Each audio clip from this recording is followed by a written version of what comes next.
तो आज हम रॉबर्ट कियोसाकी की दुनिया भर में मशहूर और हाँ थोड़ी विवादास्पद किताब रिच डैड पुअर डैड पर एक गहरी नजर डाल रहे हैं।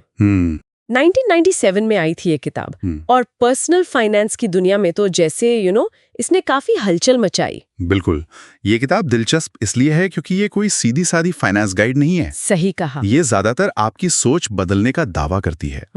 लेखक के दो पिता हैं इसमें, एक गरीब डैड जो पढ़े लिखे अकेडमिक थे और दूसरे रिच डैड। हाँ, दूसरे एक उद्यमी रिच डैड। तो किताब इन्हीं दोनों के नजरिए का फर्क दिखाकर पैसे को समझने का एक क्या कहते हैं अलग फ्रेमवर्क देती है। बिल्कुल, और ये फ्रेमवर्क अक्सर जो हमारी पारंपरिक सोच है ना उसको सीधी चुनौती देता है। खासकर ये वाला आइडिया कि बस अच्छी डिग्री ले लो और मेहनत से नौकरी करो तो बस फाइनेंशियल सिक्योरिटी पक्की। एग्जैक्टली। किताब का जो सबसे सेंट्रल आइडिया है, जो सबसे ज्यादा चर्चा में रहता है, वो है अमीर पैसे के लिए काम नहीं करते, पैसा उनके लिए काम करता है। हाँ, सुनने में तो ये बहुत अच्छा लगता है, पर इसका असल मतलब क्या है किताब के हिसाब से? देखिए, इसका असल मतलब है पैसिव इनकम, मतलब निष्क्रिय आय पर फोकस करना। ओके। लेकिन ये सिर्फ रियल एस्टेट खरीद लिया या स्टॉक ले लिया उतना ही नहीं है, ये उससे कहीं ज्यादा है। ये एक माइंडसेट शिफ्ट की बात है। माइंडसेट शिफ्ट कैसे? किताब इस बात पर बहुत जोर देती है कि संपत्ति यानी एसेट्स और देनदारी यानी लाइबिलिटीज के बीच का फर्क समझो। अच्छा। और ये फर्क शायद वो नहीं जो अकाउंटिंग की किताबों में होता है। कियोसाकी का फंडा बड़ा सिंपल है, संपत्ति आपकी जेब में पैसा डालती है और देनदारी? देनदारी आपकी जेब से पैसा निकालती है। और यहीं पर बात थोड़ी चौंकाने वाली हो जाती है, क्योंकि बहुत से लोग तो अपने घर को ही अपनी सबसे बड़ी संपत्ति मानते हैं। बिल्कुल। लेकिन कियोसाकी के हिसाब से अगर उस पर बड़ा लोन है, मॉर्गेज है और वो हर महीने आपकी जेब से पैसा निकाल रहा है तो वो एक देनदारी हुई उनके नजरिए से। हाँ, बिल्कुल। अगर वो कैश फ्लो नेगेटिव है तो वो देनदारी है, संपत्ति नहीं। और यही विचार कई लोगों को हिला देता है। सही। तो फिर वो संपत्ति बनाने के लिए किस चीज पर जोर देते हैं, क्या खरीदने को कहते हैं? कियोसाकी कहते हैं ऐसी चीजें खरीदें जो कैश फ्लो जनरेट करे, मतलब जिनसे पैसा आए आपकी जेब में। जैसे किराए पर देने वाली प्रॉपर्टी, डिविडेंड देने वाले स्टॉक्स, कोई इंटेलेक्चुअल प्रॉपर्टी या ऐसे बिजनेस जिनमें आपको लगातार खुद समय ना देना पड़े। अच्छा, मतलब ऑटोमेटेड सिस्टम टाइप। हाँ, कुछ वैसा। यहीं पर वो पैसिव इनकम वाला आइडिया फिट होता है। हालांकि ये बात सही है कि जो लोग आलोचना करते हैं वो कहते हैं कि किताब ये सब कैसे करना है उसकी बहुत ज्यादा डिटेल्स में नहीं जाती। अच्छा। ये क्यों करना है इस पर ज्यादा फोकस है, मोटिवेशन ज्यादा है। हाँ, ये मैंने भी सुना है कि इसमें कोई ठोस स्टेप बाय स्टेप प्लान जैसा कुछ नहीं है। और वो शिक्षा वाला पॉइंट, पारंपरिक शिक्षा को लेकर भी तो काफी तीखी बातें हैं किताब में। बिल्कुल है।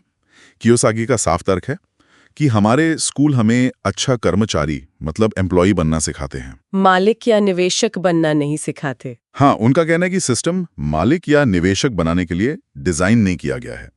वो अकादमिक शिक्षा से ज्यादा फाइनेंशियल लिटरेसी मतलब पैसे की समझ, निवेश कैसे काम करता है, बिजनेस की बेसिक जानकारी, इन सबको ज्यादा महत्व देते हैं। ओके। उनका एक और बड़ा फेमस कोट है, सीखने के लिए काम करो, सिर्फ कमाने के लिए नहीं। इसका क्या मतलब हुआ?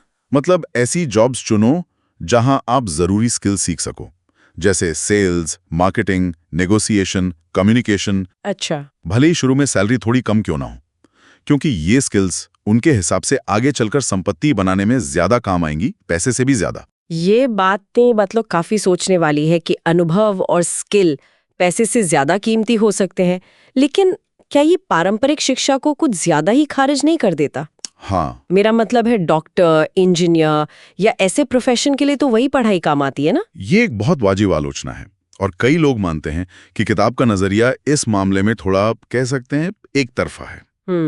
ये उद्यमिता और निवेश पर इतना फोकस करती है कि शायद जो पारंपरिक करियर हैं उनके महत्व को कम करके आंकती है। और एक और बात उठती है, हाँ, वो रिच डैड वाला किरदार, वो कितना रियल है, इस पर भी तो सवाल उठते हैं। बिल्कुल उठते हैं।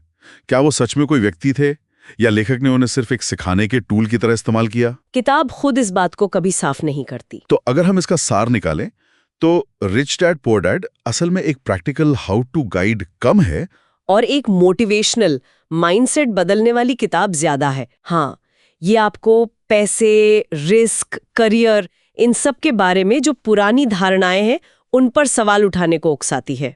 सही कहा। ये एक तरह से बताती है कि शायद अमीर लोग दुनिया को, या कम से कम पैसे की दुनिया को, अलग तरह से देखते हैं। निश्चित रूप से ये उन लोगों के लिए एक अच्छा स्टार्टिंग पॉइंट हो सकता है जो फाइनेंशियल फ्रीडम के बारे में सोचना शुरू कर रहे हैं। ये सोचने पर मजबूर करती है। लेकिन इसे ही सब कुछ मान लेना शायद वो ठीक नहीं। जरूरी ये है कि इसके आइडियाज को समझें, उन पर सोचें और फिर अपनी सिचुएशन के हिसाब से देखें कि क्या लागू होता है क्या नहीं। बिल्कुल सही।